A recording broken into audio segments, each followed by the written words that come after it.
How's it going, ladies and gentlemen? My name is TheStarkz, and welcome to a brand new PlayStation 5 video. Today, we're going to be breaking down a very interesting article. Now, I just read it, and I kind of want to discuss it because it's really interesting, and it details some possible Sony executive hints about the PlayStation 5 and the price point it might have for next holiday season of 2020 when the PlayStation 5 and future Xbox console is expected to release. Now, the article is pretty much brand new. It's a couple days old, but it states that Sony recently revealed further details about all the nifty new tech coming to PlayStation 5, including a solid-state drive to limit draggy load times and controllers featuring haptic feedback for more immersive gaming experiences. One detail the company still have yet to reveal is how much the PlayStation 5 will cost.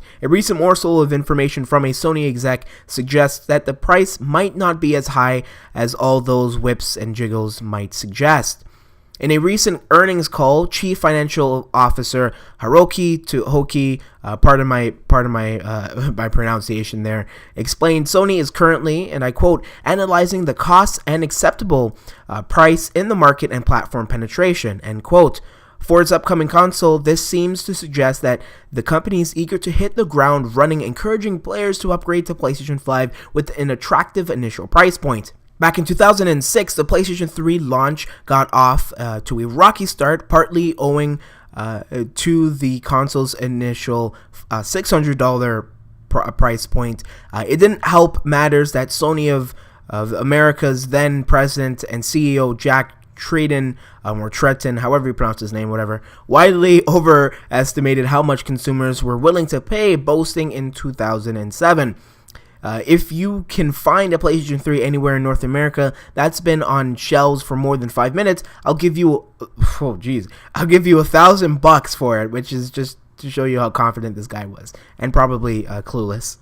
Subsequent price drops helped boost sales later on, but Sony seems to have learned from its mistake in the mid-noughties, launching both the PlayStation 4 and PlayStation 4 Pro at $400 USD. We wouldn't be surprised to see a similar approach with the PlayStation 5. Totoki's statement also leaves open the possibility that Sony will release a base PlayStation 5 as well as rumored PlayStation 5 Pro. A $400 price point for the low-end model would still allow a high-spec alternative to come in under the $500 mark. Back in September, Japanese games journalist Zenji Nish, I'm not even going to pronounce the rest of his name, posted I'm sorry, I can't pronounce it. Posted a video to YouTube predicting a a Pro model priced between $100 and $150 higher than the standard PlayStation 5, though did not expand on how the hardware between versions might differ. A number of external factors are also likely to persuade Sony to keep PlayStation 5 prices affordable. The company has been the runaway leader in current-gen console sales, having crossed the 100 million mark for PlayStation 5 units sold in July, which I spoke about in my Horizon Zero Dawn video just a few days ago. But it will likely face stiffer competition in the months ahead than in the recent past. Google Stadia launches later this month, promising a triple A experience that sidesteps the need for costly hardware. Microsoft's of course, Xbox Scarlet will debut around the same time as the PlayStation 5 toward the end of 2020. Now, this was a really interesting article because, I was after doing my research for Horizon Zero Dawn, I came across this after searching the PlayStation 5, and this was something that I've been talking about in my channel a lot recently, is the price point for the PlayStation 5 console. I really enjoy talking about these and the economics and a lot of this business models that a lot of these games and consoles go through, because it's incredibly interesting. And I think if, there is no, first off, I just want to say I'm glad that there was an earnings call. I'm glad that there was a meeting regarding, analyzing the cost and, the acceptable price point in the market, to really hopefully to get people to buy this console. Because like I've been saying, there's still people on the PlayStation 3 who play, not a lot. I wouldn't say a lot of people, but there are still quite some people who play on PlayStation 3 and or have not converted to PlayStation 4. I have a coworker at work who's like, I keep telling him, dude, you're gonna get a PlayStation 4. He's like, nah, I'm gonna wait till the PlayStation 5. I'm like, dude, come on. So you see what I mean? Like, he's waiting for the PlayStation 5, right? And that's him. But as a person like myself who has had the PlayStation 4 since a year after its launch, and then recently bought one just a year ago almost, I'm not so interested in having to pay $500 to $600 to even $700 for a new console. Some of the price points here, that were kind of suggested were obviously $400. I think $400 for the PlayStation 5 Pro, just under that mark, is a very, very solid price point. $500 USD, while still is quite a lot in Canadian dollars, I still think that is an acceptable, or sorry, pardon me, not $500, pardon me, $400. $400 is a very acceptable price point.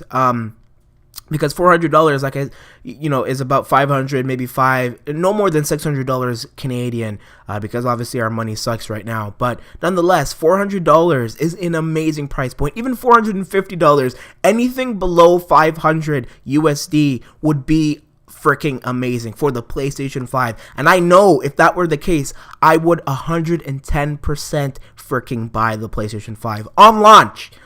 You have my word, on launch. However, if there is no negotiation, if there is no earnings calls or no meetings to really analyze and to pick out the acceptable cost for the market that is over $500 USD, is going to really hurt the PlayStation 5 sales. And I've been saying this, the projections for PlayStation 5, if they do not find a good price point, a very solid price point, it is going to underperform from the PlayStation 4, and I guarantee it, because I know for a fact people are not ready to convert to the PlayStation 5.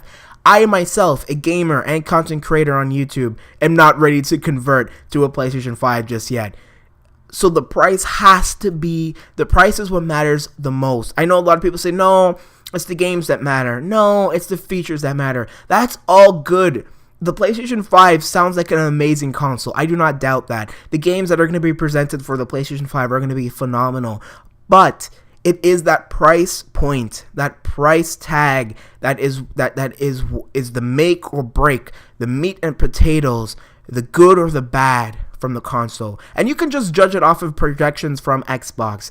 Although Xbox seemed to have sold around the same amount of consoles on the first 24 hours of its launch, that doesn't mean that it's a better console, or either or, right? PlayStation 4 has significantly more sales than the Xbox One.